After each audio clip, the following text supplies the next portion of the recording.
Most people are still trying to make money online the hard way. Working more, doing more, but not getting ahead. What if the problem isn't effort? What if it's the model? If you've tried making money online before, you know how it feels. You're doing everything yourself, posting all the time, working a lot, but the results don't scale.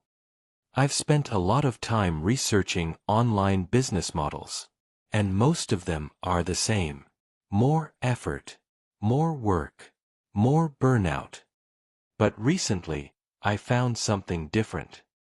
The Effortless Business Bootcamp. It's based on a simple idea. Build a business using systems and automation, not just your time.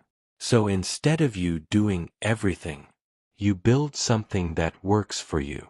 Inside, they show how to build systems, use AI as digital workers, and reduce manual work, so you can actually scale.